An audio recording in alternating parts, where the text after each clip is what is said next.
విశాఖ జంతు ప్రదర్శనశాల అభివృద్ధికి కూటమి ప్రభుత్వం చర్యలు వేగవంతం చేసింది. అంతర్జాతీయ స్థాయిలో పర్యాటకులను ఆకర్షించేందుకు ప్రణాళికలు రచిస్తోంది.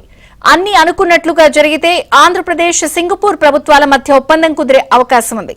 ఇదే జరిగితే విశాఖ జంతు ప్రదర్శనశాలకు పర్యాటకుల తాకిడి మరింత పెరిగే అవకాశం ఉంది.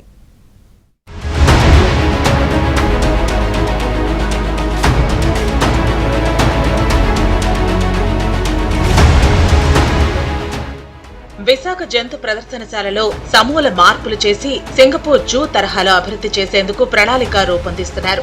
విశాఖ ఎంపీ శ్రీభరత్ ఇటీవల సింగపూర్లో పర్యటించి నిర్వాహకులతో మాట్లాడారు. తర్వాత సింగపూర్ జూ ప్రతినిధులు విశాఖలో పర్యటించారు. అవసరమైన బృహత్తర ప్రణాళిక తయారీకి వారు అంగీకరించడంతో విషయాన్ని సీఎం చంద్రబాబు దృష్టికి తీసుకువెళ్లగా పచ్చజెండా ఊపారు.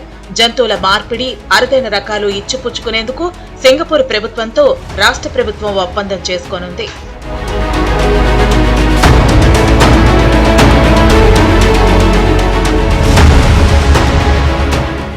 సింగపూర్ జూ మొత్తం విస్తీర్ణం 300 ఎకరాలు.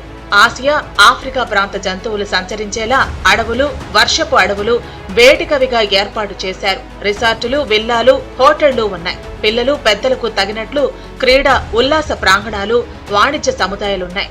ఏటా 5 కోట్ల మంది సందర్శిస్తున్నారు. 100 కోట్ల ఆదాయం వస్తుంది. ఇక్కడ జంతువుల రాకపోకలు సాగించేందుకు ప్రత్యేక రహదారి కూడా ఉంది.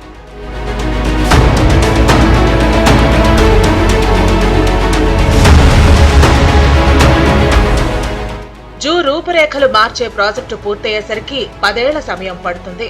4 ఏళ్లలో మొదటి దశ పనులు పూర్తయ్యేలా చూస్తామన్నారు ఎంపీ శ్రీభరత్. దీనికి సంబంధించిన ప్రతిపాదనలు సింగపూర్ ప్రతినిధుల సహకారంతో 3-4 నెలల్లో పూర్తవనున్నాయని తెలిపారు. కేంద్రం నుంచి నిధులు వచ్చేలా ప్రయత్నిస్తున్నామని విశాఖ ఎంపీ శ్రీభరత్ పేర్కొన్నారు. వాళ్ళ గవర్నమెంట్ అంత అద్భుతంగా చేసింది. వాళ్ళ నుంచి మనం నేర్చుకుందామని విశాఖపట్నానికి వాళ్ళ లీడర్షిప్, సీఈఓతో సహా ఆహ్వానించడం జరిగింది. వాళ్ళు ఇక్కడికి వచ్చి మన జూ చూశారు, కంబల్కొండ నేచర్ పార్క్ చూశారు, కైలాసగిరి చూశారు, రుషికొండ బీచ్ చూశారు.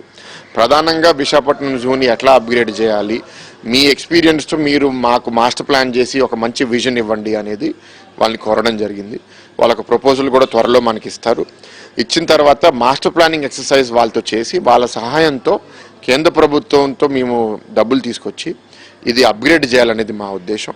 వాళ్ళతో పార్ట్నర్షిప్ కూడా ఎంటర్ అయ్యి యానిమల్ టు యానిమల్ ఎక్స్చేంజ్, అంటే మన యానిమల్స్ వాళ్ళ దగ్గరికి, వాళ్ళ యానిమల్స్ మన దగ్గర కూడా తీసుకుని రావాలని మన ఉద్దేశం. వాళ్ళు మనకన్నా కొంచెం ముందున్నారు. అది ఆదాయం అవనివ్వండి, అనుభవాలు అవనివ్వండి, అది మనం తీసుకొస్తే మనకి రాష్ట్ర వ్యాప్తంగానే కాదు, దేశవ్యాప్తంగా, ప్రపంచవ్యాప్తంగా కూడా విశాఖపట్నం జూ చూడడానికి చాలా మంది వస్తారనేది నా ఆలోచన. విశాఖలో జాతీయ రహదారి పక్కనే ఇందిరాగాంధీ జంతు ప్రదర్శనశాల 625 ఎకరాల్లో విస్తరించి ఉంది. ఏటా 8 కోట్ల ఆదాయం వస్తోంది.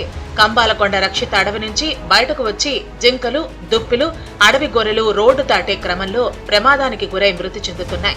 విశాఖ వ్యాలీ కూడలి నుంచి పిఎం పాలెం వరకు ఈ ఘటనలు ఎక్కువ జరుగుతున్నాయి.